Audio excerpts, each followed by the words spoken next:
Welcome to the Productivity Podcast. Today we're joined by Steve Tonks, who's Senior Vice President EMEA for Workforce Software. Hi, Steve.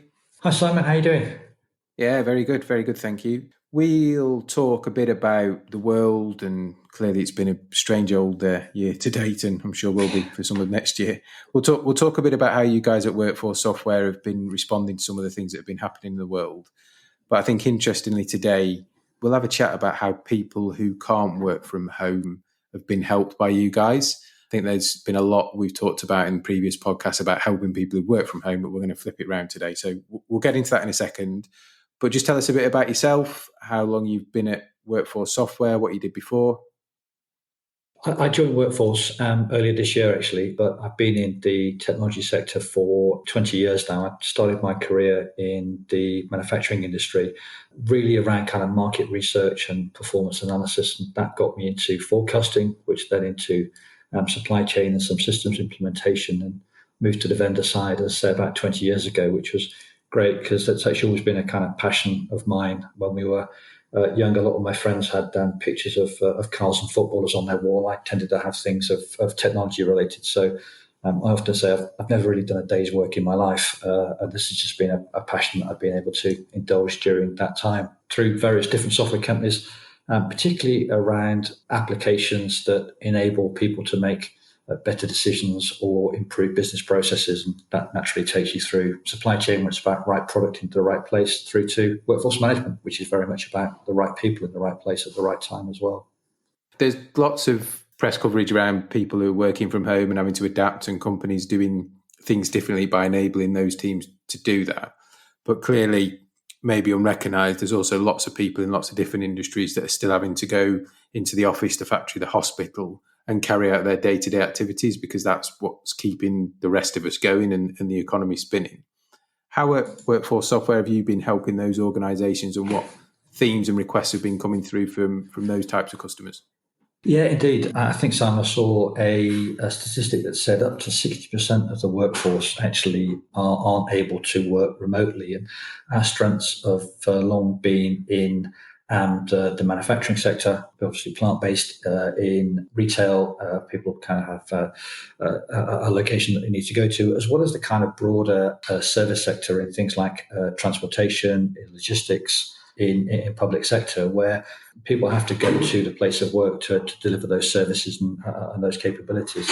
So in the early part of the pandemic, we saw that people were trying to reschedule and repurpose. So with either limited numbers of staff, we had one organisation actually managed to repurpose all of their retail store staff into customer service agents working remotely. So scheduling that from being location-based to time-based working at home was an interesting challenge, and we had to kind of react very, very quickly with them. We then also set up very early on what we call COVID Response Centre to enable our customers to stay in sync with any kind of changes of legislation. So, for example, in the UK and a number of the European countries, the sick pay regulations, various responses change very, very quickly. So we're able to help people adapt to those, and our customer service and support teams work very, very hard to help customers make those changes.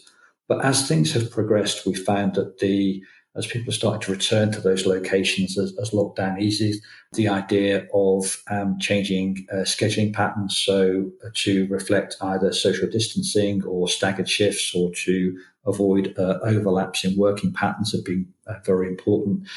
People have wanted to change their clocking mechanisms. So rather than having the traditional, perhaps biometric, where you put a fingerprint to look for other ways where you have non-touch clocking, and people are now starting to look at things like facial recognition. And from a time and attendance point of view, enabling people to do things like contract tracing and reporting on there, as well as pre-shift health screening to try and make sure that we identify any employees that might be suffering from symptoms before they report for work, and give them appropriate advice as a result.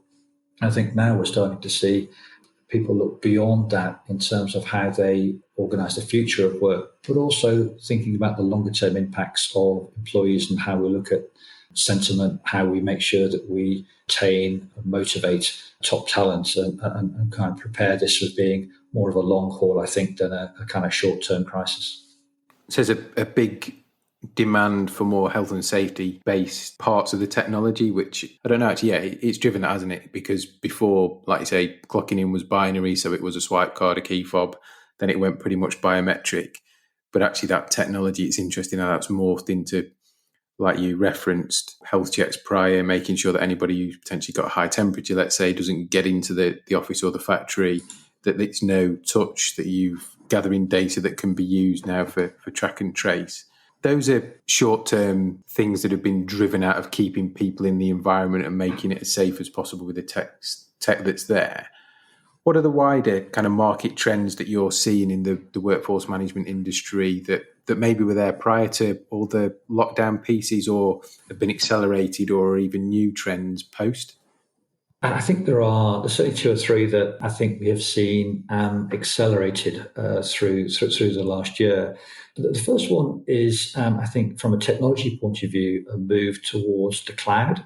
And we've certainly seen a number of customers who, as I mentioned, have, as legislation and ways of working have changed very rapidly over the past 7 or 8 months, the ability to make changes in legacy solutions have been quite challenging, and that's perhaps hampered their ability to react to changing circumstances. Whereas organizations recognize that if you are in the cloud, the ability to deploy new functionality in a very, very short space of time really helps them gain an advantage in situations. So I think the move to cloud will be accelerated. Unfortunately, we've been a cloud provider for 10 years now, so quite adept at kind of helping organizations make that move.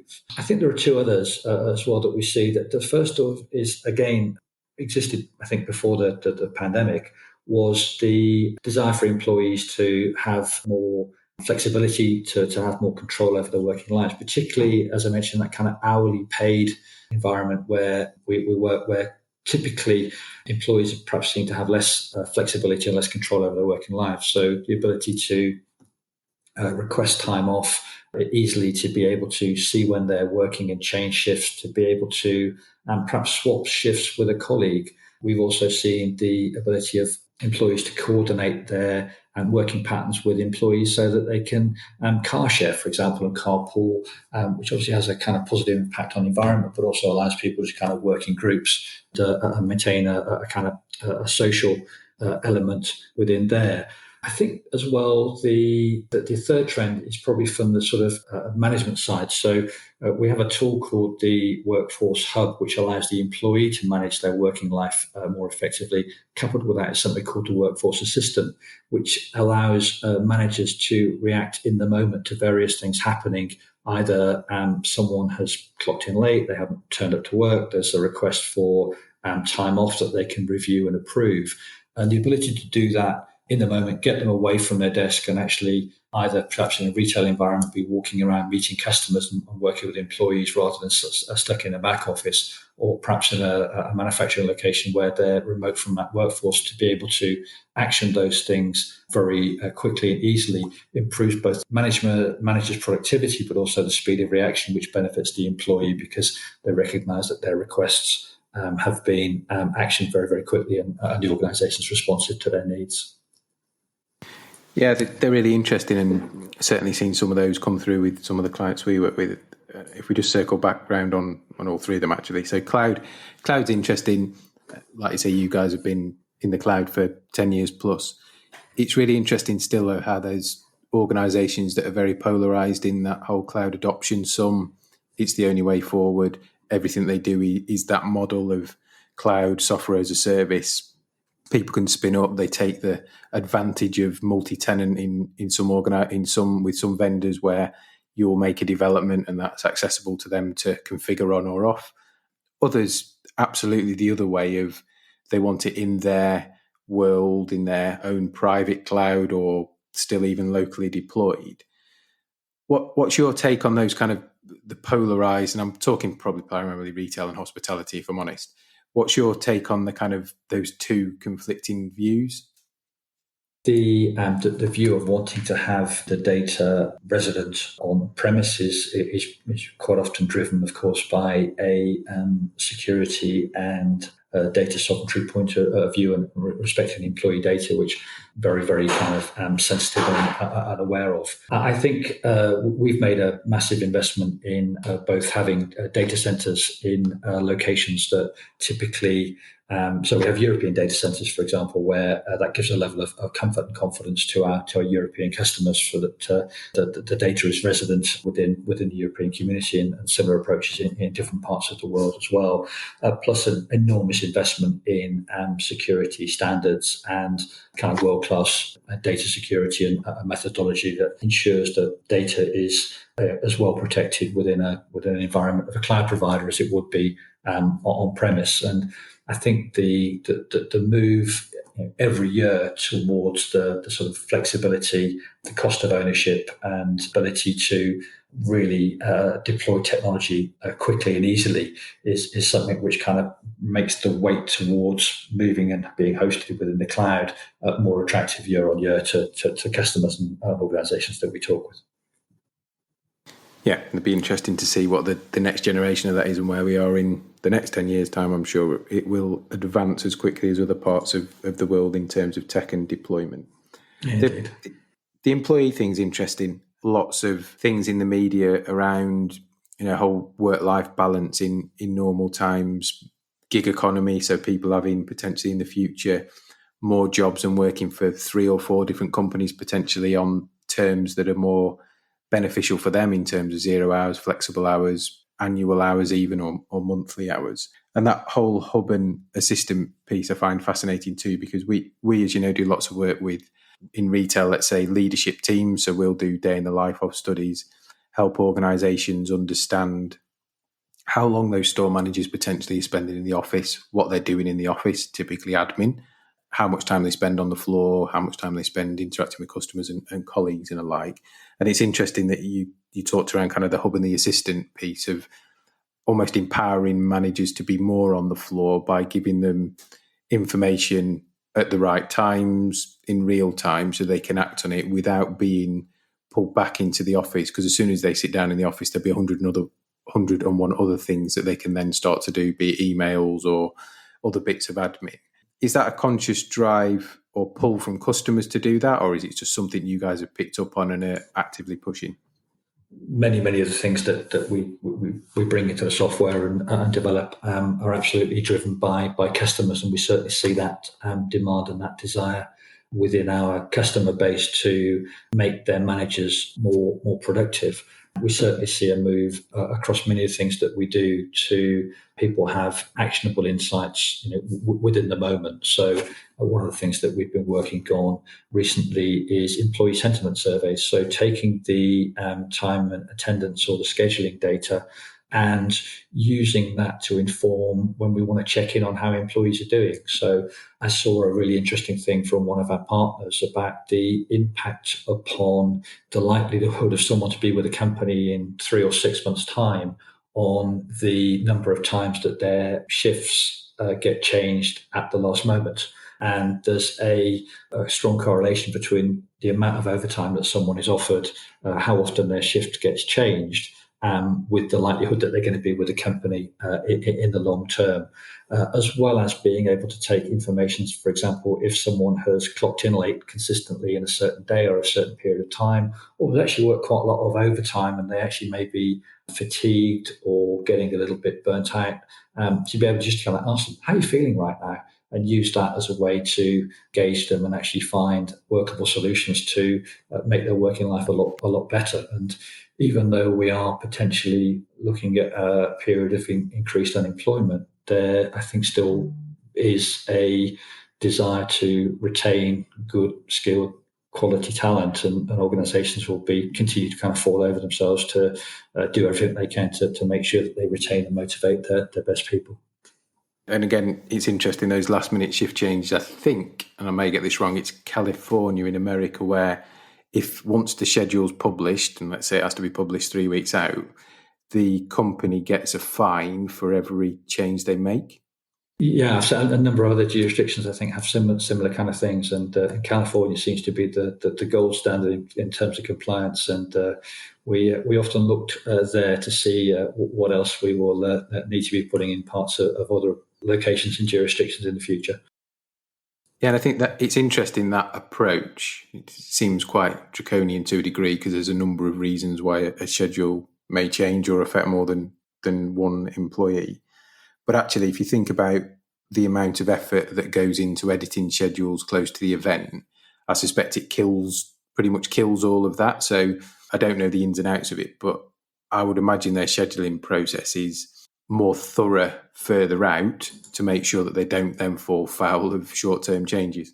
Yeah, and interestingly, actually, we're investing also quite heavily in the kind of front end of that process. So a lot of effort has gone into looking at the application of artificial intelligence and machine learning on the forecasting algorithms that we deploy to make sure that we can help people drive more accurate schedules in the medium term. So that then has an impact upon the amount of actually changes that you need to make.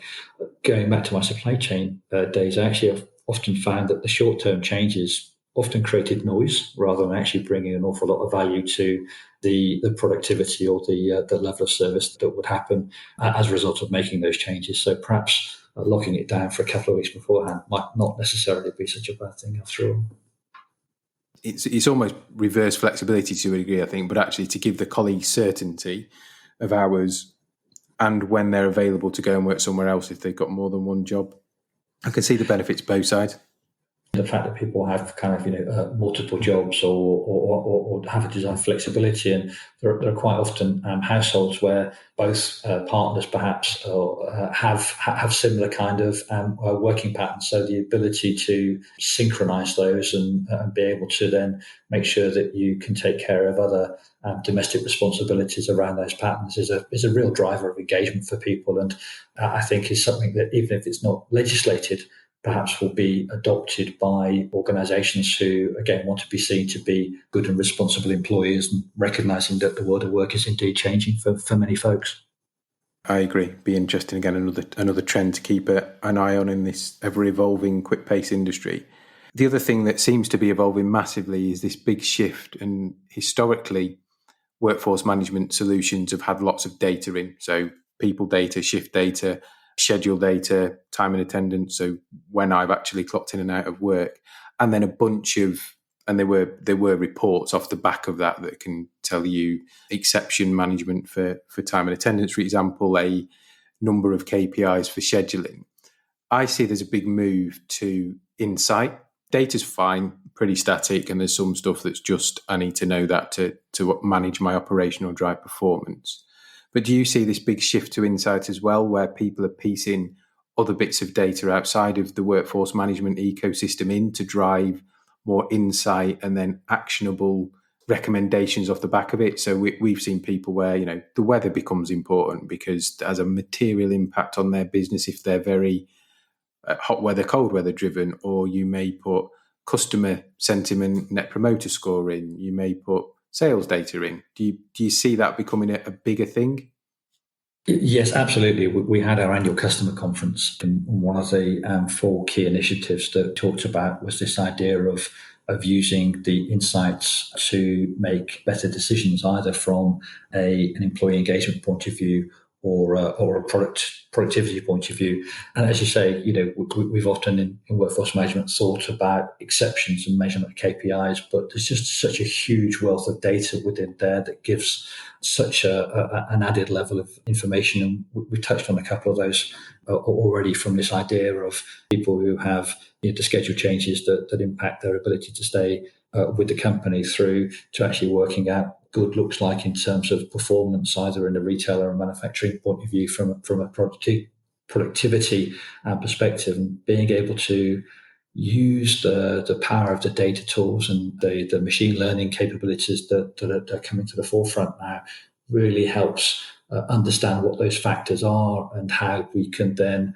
optimize the working environment as a result of looking and analyzing the data, perhaps in ways that we would never have thought of doing even perhaps 2, 3, 4, 5 years ago.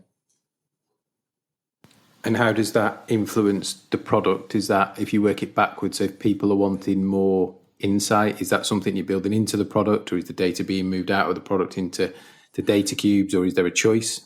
position that we now have as kind of, I think, the largest, the last standing kind of independent workforce management vendor. And we're agnostic both on the host system that we connect to, particularly a kind of ERP or a HCM solution, payroll, but also a data perspective as well. So the slogan that we've employed is "Your data, your way." We recognise that many organisations have made very substantial investments in business intelligence tools supporting technologies in that way, and we can absolutely provide the data they need to drive those insights. But we're also very much investing upon our own analytics and insight capability to allow people to have those kind of pre-configured insights where they can have the sort of dashboards and information that they need to make much better decisions about how they employ their human capital and the resources to best effect, both for employees and also in terms of their bottom line performance. So we have tried to use our capability and knowledge to accelerate the adoption of that, but we're, again, agnostic in terms of if people want to use other technologies that they already have in their organizations. Where's the product going to be and where's it heading over the next 12 to 18 months? Clearly, tech is driven by customers, you said, and you've just had your customer conference. So are there any things you can share in terms of direction of travel, some things that are on your mind and the team's mind that will add real value to your customer base? Yeah, so in addition to the ability to kind of use that data and the insights, we are seeing a real drive towards people wanting to schedule their workforce more effectively, as I kind of alluded to earlier. So really kind of looking at the forecasting capability, power that we can bring to that, as well as being able to provide a comprehensive capability to schedule multiple different environments, from demand-driven that potentially you have in retail and hospitality, to how you look after manufacturing locations, which are perhaps a little bit more driven by fixed shifts and patterns, and to bring that into a comprehensive offering that we call universal scheduling was a key driver. As well as, I think, the concept that I talked about in this hub and assistant of allowing people to action and interact with the solution regardless of technology, and which typically lends us now towards a mobile environment of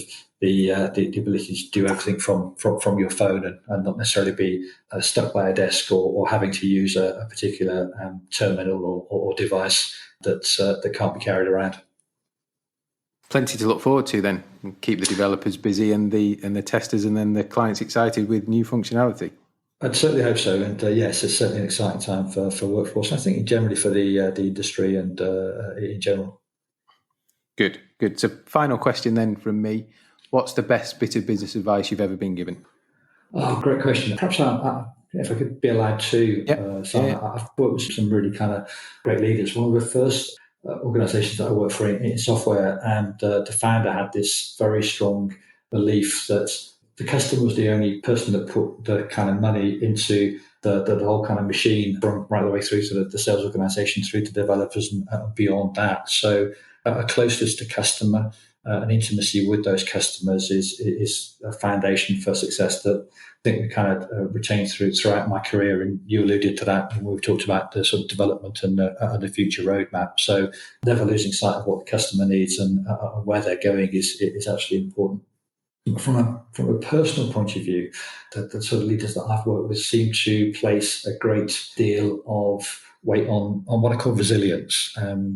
Success is very rarely overnight and is built in the long term. So the ability to kind of learn from those setbacks, to not kind of get too inflated by your victories, and to kind of stay the course is something which I think many people have impressed upon me is something which is super important. So if I look around at the people that I admire for their success, they tend to have that kind of quality of resilience. Wise words. No, very good, very good. And if people want to find out more about Workforce Software or a conversation with you, Steve, where's the best place for them to get in touch? Always happy for them to contact me directly and find me on LinkedIn and that kind of stuff. www.workforcesoftware.com is a great place for various resources, white papers, content, as well as the COVID Response Centre that I mentioned, which really helps people navigate through these very, very difficult times. Brilliant. Well, it's been a pleasure to catch up, Steve, as always. You look after yourself and we'll speak soon. Yeah, you too, Simon. Thanks. Very enjoyed talking to you.